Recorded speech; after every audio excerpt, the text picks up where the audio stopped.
Does it ever feel like you're a marketing professional just speaking into the void? But with LinkedIn ads, you can know you're reaching the right decision makers, a network of 130 million of them, in fact. You can even target buyers by job title, industry, company, seniority, skills, and did I say job title? See how you can avoid the void and reach the right buyers with LinkedIn ads. Spend $250 on your first campaign and get a free $250 credit for the next one. Get started at linkedin.com/campaign. Terms and conditions apply. If we knew more about our sleep, what would we do differently? Would we go to bed at a consistent time or take steps to reduce interruptions to our sleep? With the all-new Sleep Score, Apple Watch measures your bedtime consistency, interruptions, and sleep duration. Then, every morning it combines these factors into an easy-to-understand score from 1 to 100. So you'll know how to take the quality of your sleep from good to excellent. Introducing the new Sleep Score on Apple Watch.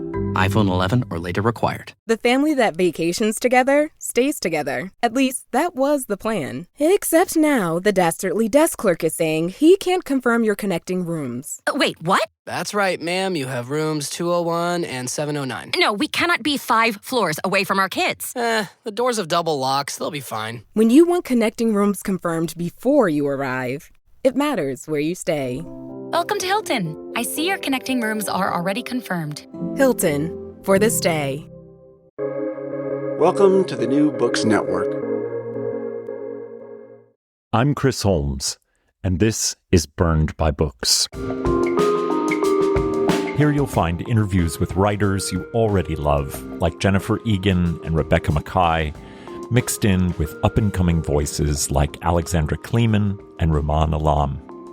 You'll find us wherever you listen to podcasts, but check out previous episodes at burnedbybooks.com and on Instagram and Twitter at burnedbybooks. Let's start the show.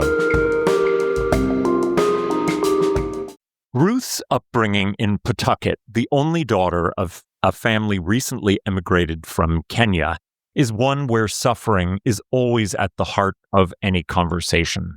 Her father keeps suffering close, believing it to be the fundamental experience of life, while her mother tries frantically to keep it at bay through a regime of proper womanly behaviors, a litany that she turns into a daily harangue for her daughter Ruth. Into this world comes Maria, a girl abandoned by her father after her mother's suicide and raised by a fragile aunt suffering with bipolar disorder. Maria soon becomes part of Ruth's family, claiming an enormous amount of Ruth's interior life and imagination. The girls will go off to the same college together, seeking out careers as artists that will take them away from provincial Rhode Island to the maximalism of New York City. Such are the stakes of friendship and obsession in Stephanie Wambugu's tremendous debut novel, Lonely Crowds. As Ruth and Maria's lives continue to intertwine, the line between friendship and desire blurs, with each crossing boundaries from which return is impossible. As they pull against the gravity of family and childhood trauma, seeking an escape velocity, Ruth and Maria will test their dreams against the uncertainty of lives not buoyed by wealth and privilege. That struggle will bring them back into each other's lives again and again, prompting the question of whether they can exist as a complete person without the other. Written with a delicate care for her characters and a deep reserve of empathy for a world that often seems not to deserve it, Stephanie Wambugu has given us a coming-of-age story in which interconnection is both the driving force and the thing that must be untangled. Stephanie Wambugu was born in Mombasa, Kenya, and grew up in Rhode Island. She lives and works in New York. Stephanie is an editor at Joyland magazine. Welcome to Burned by Books, Stephanie Wambugu. Thank you so much for having me, and thank you for that wonderful summary. I almost think like I should be sending other people around to summarize the book for me. Whenever people ask, what is your novel about? It's like other people do it so well, and that was an especially good summary of it. Thank you. Thank you very much. So I want to start in with this incredible pair, Ruth and Maria. They're really inseparable, at least for a time. And their obsession with one another, which it sort of becomes that way, we experience through Ruth's first-person perspective, and it looms over every decision in their young lives. Where did Ruth and Maria come from for you? And were you always interested in writing about a friendship that was both life-saving and destructive? That's a great question. I mean, I think the answer, as Ruth is, it was much more straightforward with her because basically as soon as I moved to New York to begin grad school, I went to school in upstate in the Hudson Valley, and then I moved to New York City to attend a fiction program. And almost immediately, like the week before I started school, I started to hear the voice that became Ruth, and immediately she sounded the way she did in the final in the novel.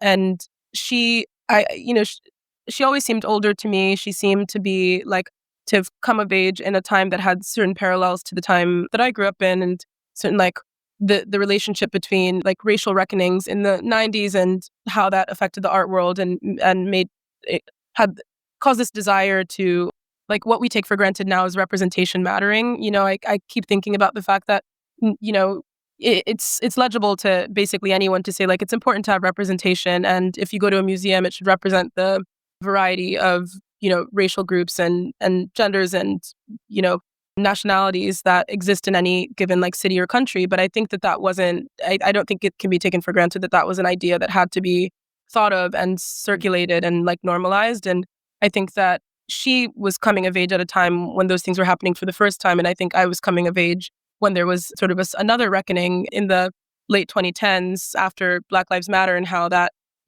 created these shifts in the art world. And so I sensed, like, I saw Ruth as someone who could maybe be like an avatar for certain things that I was thinking about in terms of like how fraught representation can be, and someone who's like a little bit cynical about their own success and what that's meant for them in terms of visibility. And so I understood her immediately. And I also wanted to create some distance between some of the autobiographical details in the book, such as like her being Kenyan and being a woman and having this like artistic vocation. Like I felt I had all of those things in common with her, but because we're different ages, I felt like I could invent, and she was fairly easy to invent. Maria was a more minor character and existed kind of in like a scene that I was writing where Ruth was encountering this woman at openings, and she would see her over and over again, and the woman would pretend that she didn't know who she was, although they had this history and this past. And it was sort of just kind of like to illustrate someone kind of giving you the cold shoulder because they don't, or like looking over your shoulder because they don't think you're important.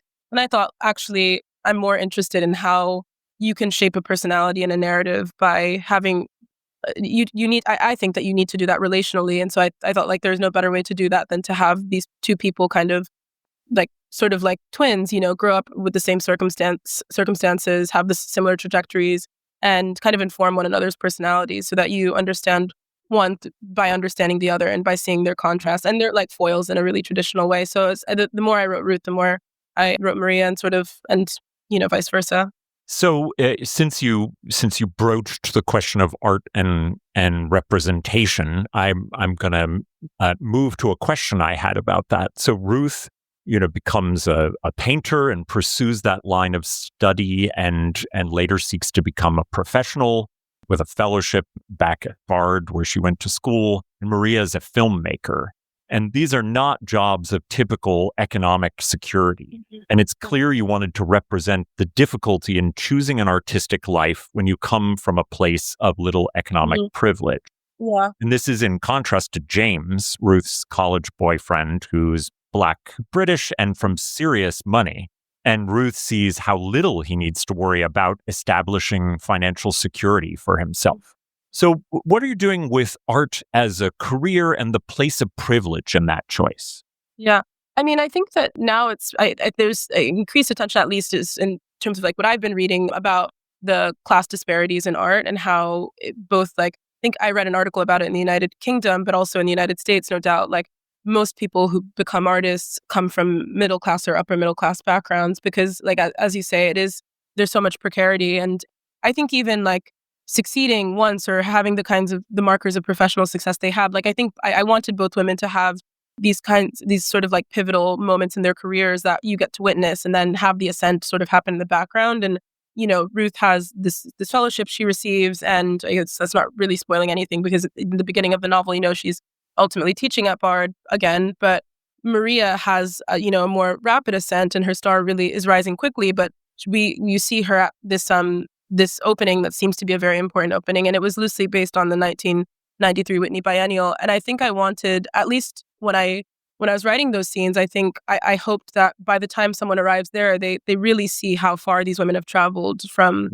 their points of origin. And I think sometimes, I think that's one thing that in some ways, it's like, it's not necessarily that the novel is prescient in terms of like, I don't know that it's not it's not such a social novel. It's not so sociological. So I don't think that it can be used to make any assessments about like what the art world will be, or like how a large group of people might fare in it. But I think it's prescient personally for me, because since I wrote this book, and when I wrote this book, I was a student and I was working at a museum. I was doing all sorts of jobs. Like I was just working to support myself essentially in a very expensive city. And I was writing this book, no one's paying you as you write the book, and you don't know if it will pan out or become anything. But now it's become in large part my livelihood. And so I think now I'm starting to experience like what it might have felt like to have that first moment that they have. And I think that and now finally that it's sort of all the dust is settling and it's slowing down a bit, I'm taking stock of like how different my life is now from how my life was as a child, and that I didn't know anyone who made a living as a writer. And it's not because I had a fairly like middle class background, and my family, I had immigrant parents, without going into too much biographical detail. Like I think that the story that we've heard like many iterations of like immigrants who come to this country and are working class and then become upwardly mobile and are very industrious and like work very hard to just kind of gain a footing. That kind of entry into the middle class is very different from becoming an artist and then being part of a milieu it's like about a lifestyle, and it's like your work is your vocation, and if you make a lot of money, that's great, but the reward is in part the life you get to live, and sort of like the conventions you don't have to adhere to. But it also, I mean, as both women in the novel evidence, some of the reward is like the money or the security, which doesn't come for everyone. And so I think I wanted it to seem fraught, but I think in both cases they end up being fairly successful, but still dissatisfied. And I think it was important for me to look at that too, like not necessarily like that there are two kinds of struggles. It's the struggle to find stability, and then also to process the fact that the way that you used to live is unrecognizable, and that you kind of really can't return to your origins, and it alienates you from the way you grew up. And I think that's the case for both women. Yeah, I mean, you already touched upon, questions of representation in art, and that is one of the conflicts of the novel, and becomes a conflict between Ruth and Maria. I mean, Ruth feels a pressure to produce paintings that are imbued in some way with a post-colonial force, and which express perhaps liberation politics while eschewing Western forms of art. Meanwhile, Maria essentially appropriates Ruth's and others' stories often without asking, stealing aspects of their lives for the pathos of her films. Yeah. And I wonder if you could talk a little bit about that dilemma between the two, and as they're thinking about representation. Yeah, I mean, I think that it's interesting to me that they both grew up so similarly, and obviously, I constructed it, so I'm not saying it's like it's funny that they are so different, but I think that they both. One would think that they would both have similar complexes about self-disclosure, or about self-exploitation, or even just their own authority, or their own ability to represent not only themselves but others. But Ruth, it comes with so much baggage, and I think it's because she's really let someone else usurp her narrative so much that she really struggles to. I think she has there's like a real ethical dilemma for her about making Black figurative paintings and making money from them, because she feels like maybe not entitled to other people's stories or other people's likenesses. And Maria, on the other hand, as you brought up, is really in a way that I think is like part of an artistic tradition of like found footage, or appropriating things from life, or like using it's similar to like a roman à clef, or like a novel that's pulled very closely from life and exposes people in the process. She has no qualms about that. And I think I at least I hope that feels like allegiant to their personalities, that one person doesn't really. I think that if Maria were to say, like, explain her kind of thinking about that explicitly, which she says it maybe in roundabout ways, or she says it by way of telling Ruth to not be so precious, or like in the way that she feels so seemingly confident about her own work and her right to make it. she's anything that can be used that would be effective and that would be powerful, shocking, like, etc., should be used. And I don't think she has any problems with taking from life. And I think it's for me, that was an interesting question because it's the same thing with writing where, I remember a friend asking me, do you think it's okay to really closely pull events from your own life that involve other people? And I think that my answer was yes. But of course, like I said that not having yet published a novel. And now I feel like in some ways, I'm glad that so much of it is invented because you can't know how people will respond to being instrumentalized in that way. And I Sure, yeah. to think that maybe the relationships, the real life relationships are more important. And I always think of this line from Counter Life, that the Roth novel, where he says, this profession, can I curse? It has a curse in there. Oh, yeah, please. Curse away. He says this profession fucks up everything, even the grief. And I think I feel like it's such a powerful distillation of the fact that, you can be really suffering or like experiencing someone else's suffering and kind of think like, oh, this is actually effective as a narrative. And that's like that there's something like callous in that, I think, or something in that makes you see other people as, maybe potentially material, which Maria would say that's what a good artist would do. And, people shouldn't be precious. And I think Ruth values her relationships or optics, maybe it's maybe both, more than she values doing what would be most maybe effective or striking in her work. Yeah, I want to move to what I think of as one of the fundamental questions of the novel, which is about desire and the limits on what a woman, and specifically a child of immigrant parents who are economically struggling, is allowed to desire. Yeah. And that includes, directly desiring men and women, wanting pleasure, also wanting to be able to buy things that you like. Yeah. But it's also, a desire to make art and live as you please. And I wonder if you talk about the kind of many formations of desire and its limits for Ruth and Maria in the novel.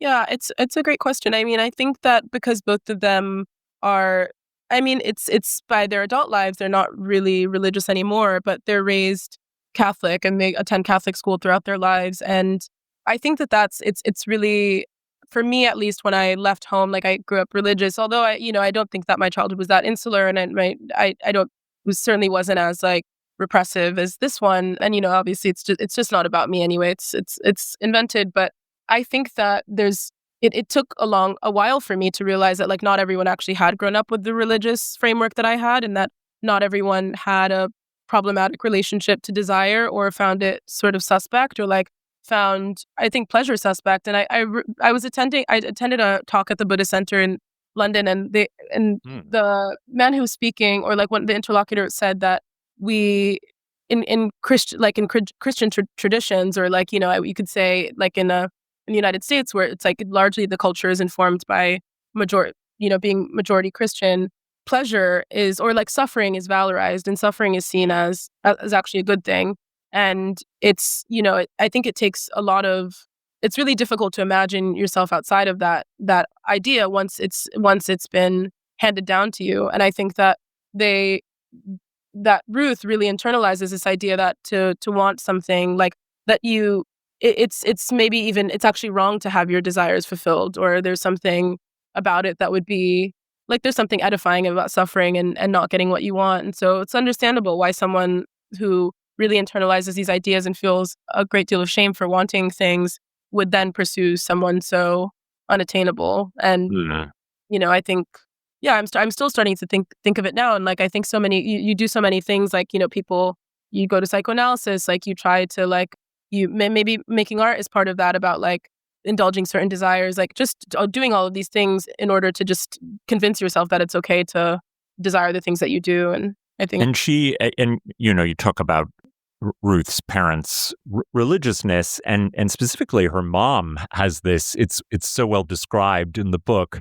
She has a philosophy of mind your business, which states that people are to be quiet, iron their clothes, wash their skin until it feels raw, visit the salon every 2 weeks for a perm, attend mass 3 times a week, not be greedy, not call attention to oneself, not show weakness, not show love. That's a pretty difficult array of things to carry on your back as a onus about proper behavior. And seems like not only a kind of religious test, but a test of a woman, her mother, really trying to, defend the house from a larger fear she has about what the culture has in store for her. Yeah. So could you talk a little bit about her mom and that kind of, minding your business? Mm-hmm. Yeah, she's one of my favorite characters to write because I think so much about like how a person can like fault a parent for parenting in a way that they think is repressive or is not allowing them to like individuate or feel like self-expressive or, whatever. But I think that generally it's well-intentioned. And I think that her mother is like, you're sort of like alluding to this. She's worried about the wider culture encroaching into her home and into her daughter's life. And I think that being afraid of something, even if you've sought it out and you've immigrated to a new country, and obviously there are reasons why people immigrate here, and there are things that are improvements, and there's something you desire, unless it's you're doing it purely out of displacement. Like people come to the United States generally a desire to be here for a host of reasons. But I think that even at the same time, people do that and also then feel anxiety about what this culture will do to their children, and wanting to retain and like maybe even conflating like what their culture of origin and the culture they left behind is, and maybe conservatism and religion. And so for Ruth's mother, like she's never really self-reflective about the way she parents. And at a certain moment, certain moments you see her really warming to her daughter and suggesting that she understands that Ruth is having difficulty conforming. And I don't think callous or cruel. Like I think that she really does these things out of love, but she's not really, I don't think she's even aware, and I don't think that most people are aware of whether she's saying these things out because she was raised in a patriarchal culture and it's internalized sexism. She's not sure if she's doing it because she has conservative values, or if she's doing it because that's what religious people do, or if that's what Kenyans do. And all of these things become entangled, and I think it's difficult to disentangle them, so that a person might say, like, I left home to get away from my parents' culture, but really what you were trying to leave home to get away from was like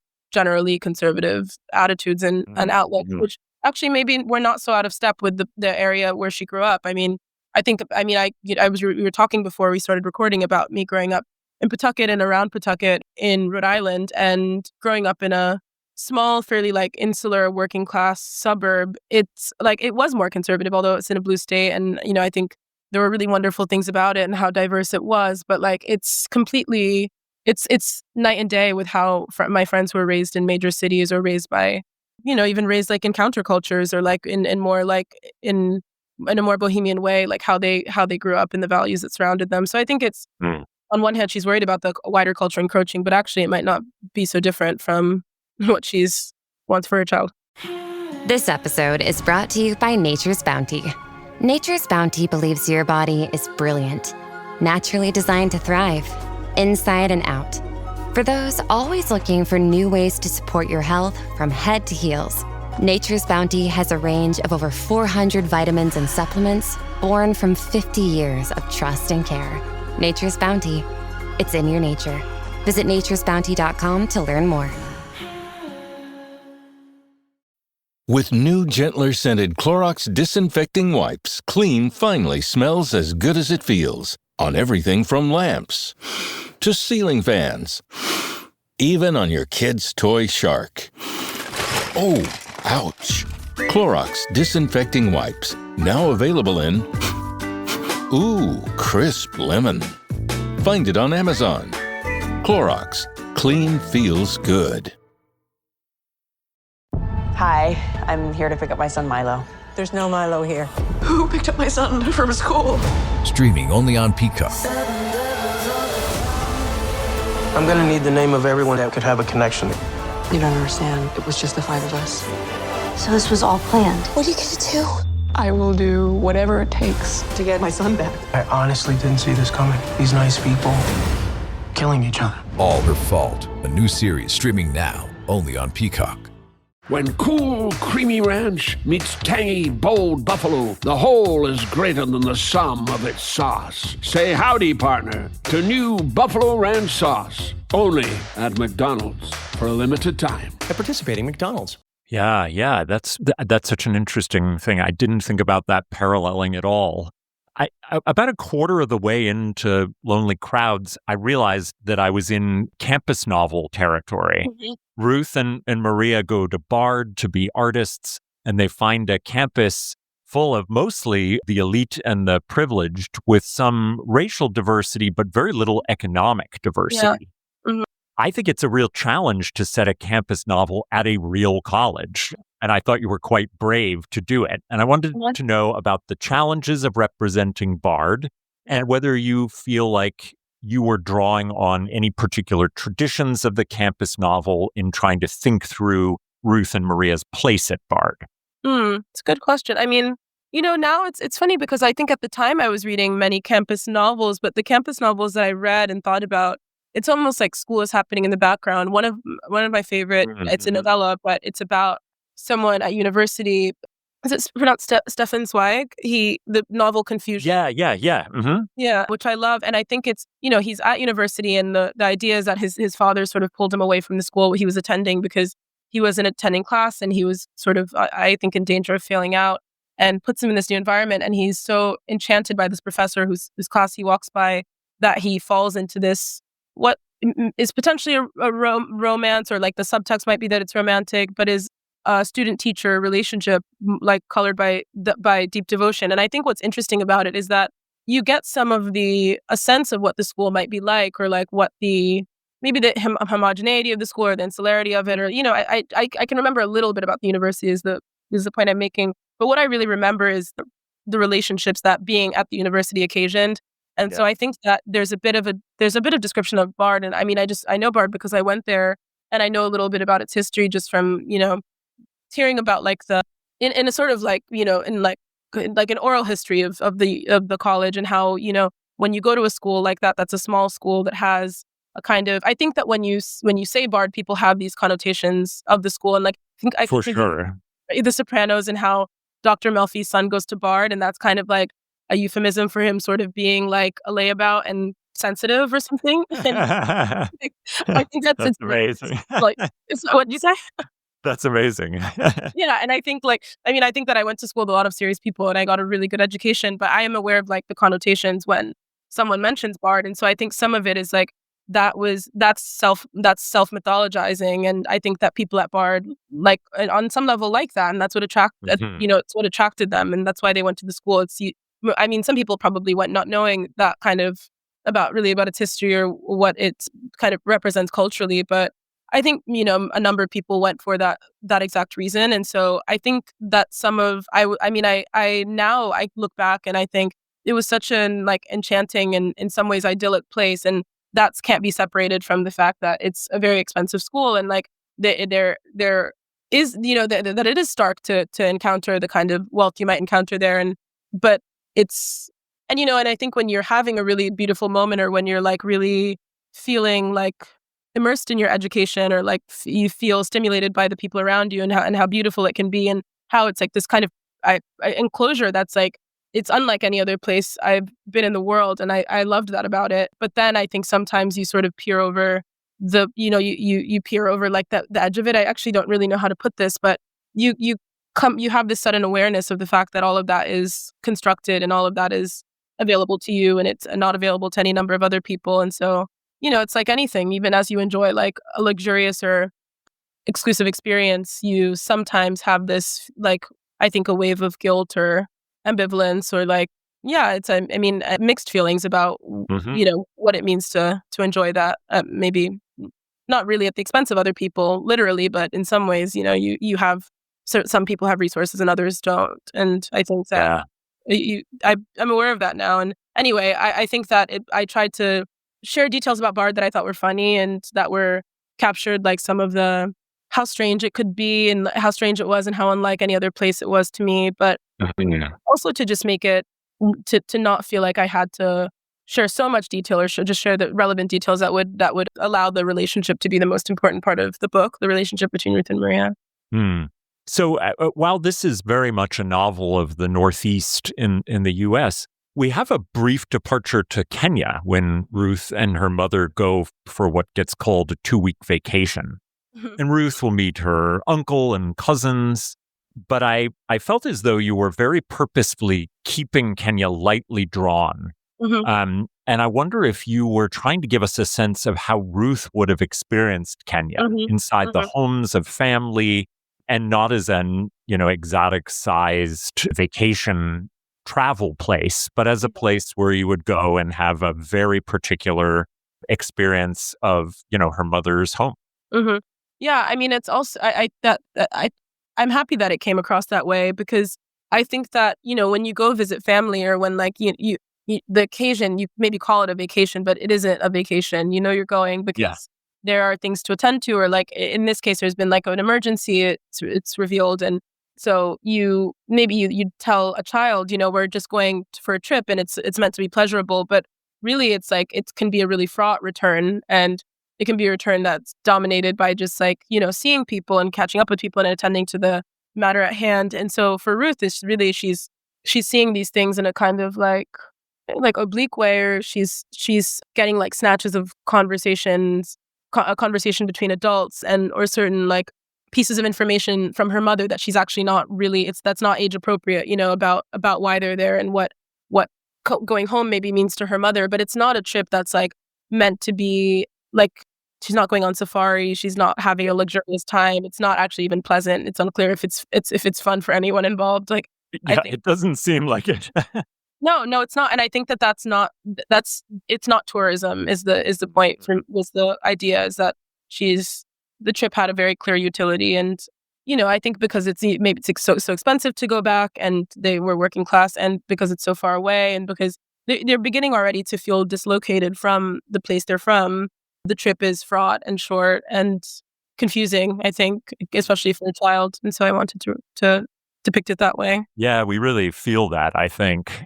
So I wanted to dig in a little bit to the relationship that Ruth and Maria have, and it's kind of layers of codependency that at times kind of spiral out beyond their control. It's a friendship that has elements of sexual desire for other kinds of intimacy, and also at times deep jealousy. But because we live in Ruth's head, we oftentimes feel that Maria is at fault for various schisms and poorly timed intimacies. But I wonder if there's a sense for you as the author that we simply don't understand Maria's side of things as completely, and is part of the pleasure of the novel realizing that we're living in mono when we should have stereo sound for the two minds.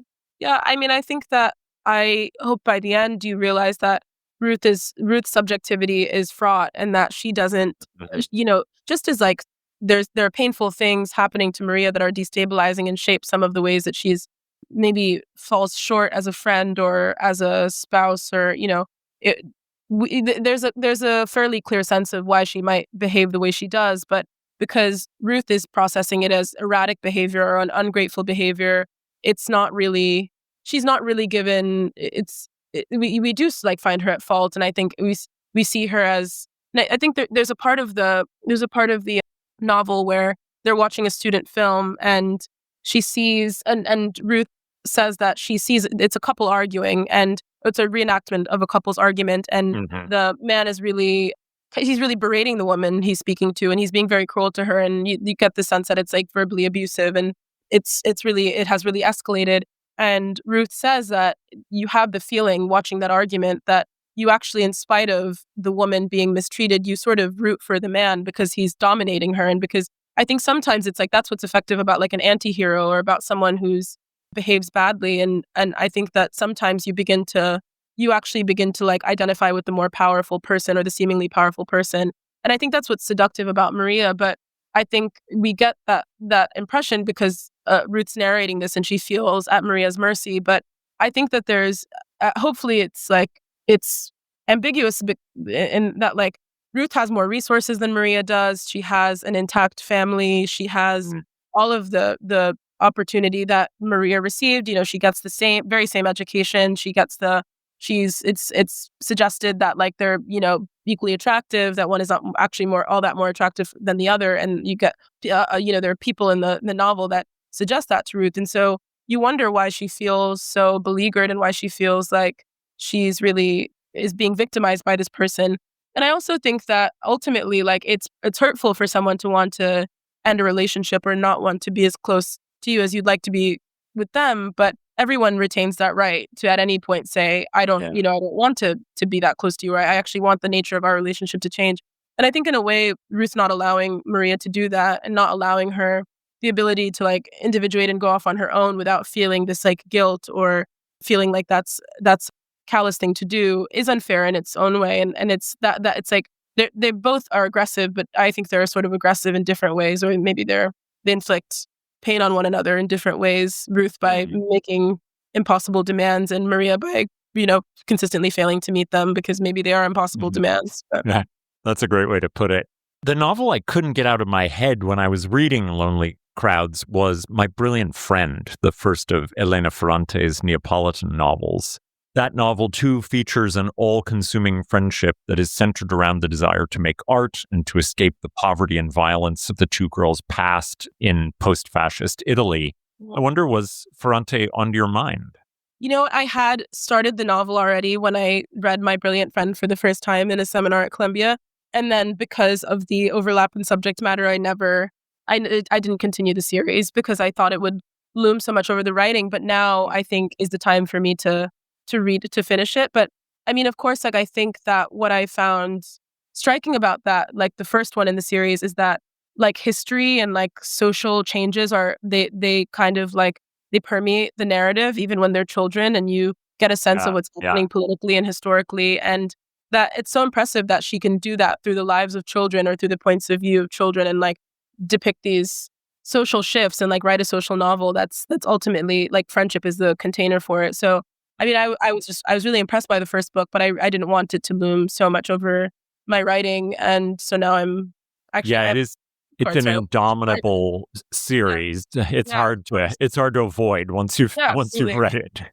And I think the comparison is incredibly flattering, and I mean even if it's just thematic, I don't think it's like about like the necessarily anything about like the style of the book or what those books managed to accomplish, but I think that, it's just an evergreen theme. And there's so many other books about friendship I was reading as well. But of course, that one has a hold culturally on people now. And I think part of it is, I mean, that just how evergreen that theme is. And if that's in a narrative sense, like, having two friends who follow one another through the course of their lives. Yeah, and I was going to ask you for some reading recommendations, and I wonder if any of them might be ones about friendship that you found really impactful. I don't know. I'd be happy to hear any books that you're excited about, but if you have one that influenced you and dealt with that evergreen theme, that would be lovely.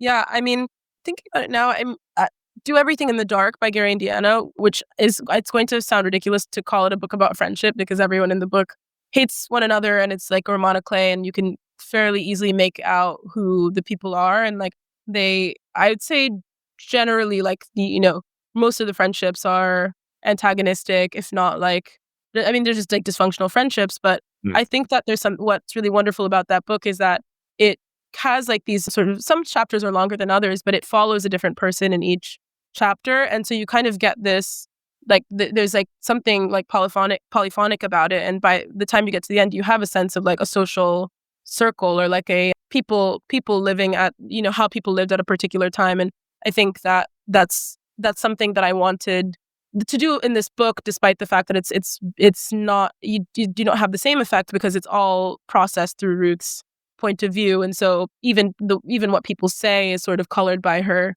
qualification of it, or like she's like editorializing the things she hears. It's not like letting everyone speak on their own behalf. But I think that book is fantastic, and it's so well written. Gary Indiana is a big influence of mine, and I've never read anything by him. Maybe this is the time for me to start digging in. I'd really recommend Horse Crazy. Is my favorite of his probably, and that relationship is about that novel, is about unrequited love, but you can see like how that influenced my book as well. Incredible relationship. And then I also, of course, like Sula, which is one of my favorite novels. And I think it manages, I think when I read that book for the first time when I was, maybe I just started undergrad, I was 18 years old, I think. And I thought, it's the time when the most important relationships in your life, at least for me, had been relationships with my family, or just the ones that take up the most mental space, I would say, or the ones you think about the most, or are define yourself by, are, relationships with family and relationships with friends.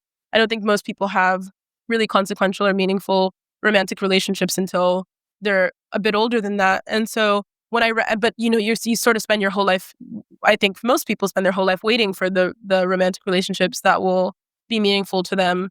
And it makes me think of this line from a Vigdis Hjorth book, If Only, where she says, you can know that you have like a great like capacity for love before you've even loved someone. And it kind of lies dormant in you.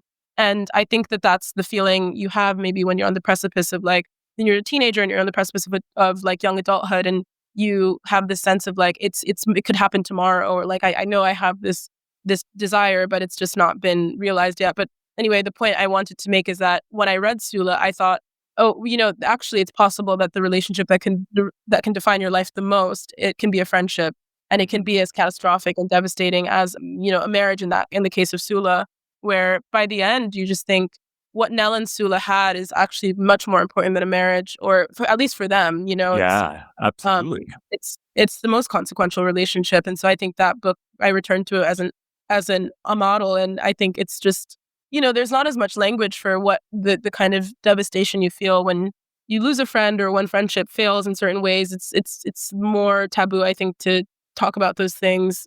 Whereas you can bring like a partner or a spouse or boyfriend, whatever, to therapy, but to say to your friend, I want to go to therapy because of what we're experiencing in our friendship would be kind of insane. It'd be an interesting story. Although maybe we should be doing that. I know, exactly. And I think, if you've known someone for, in the case of like the women in my novel, if you've known someone for decades and there's something really painful and consistently painful about the relationship, why not, if you wanted to continue? Maybe they could have benefited from that. But anyway. Well, those are great recommendations, and I really want to recommend to my listeners Stephanie Wambugu's Lonely Crowds.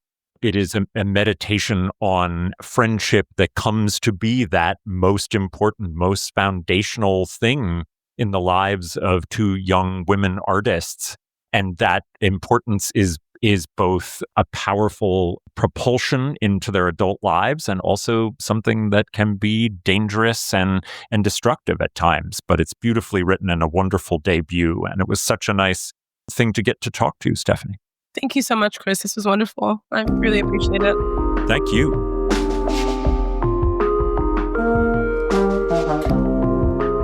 Well, that's all from me for now. My thanks to Stephanie Wambugu for coming on to talk about her debut novel, Lonely Crowds. You can find links to purchase Lonely Crowds and all of Stephanie's recommended books at the website, burnedbybooks.com. There you'll find all of our previous episodes, links to buy a podcast t-shirt, and ways to get in contact. As you listen, take a moment to rate the show on iTunes, Spotify, and now YouTube, or wherever you find your podcasts. Until next time, this has been Burned by Books.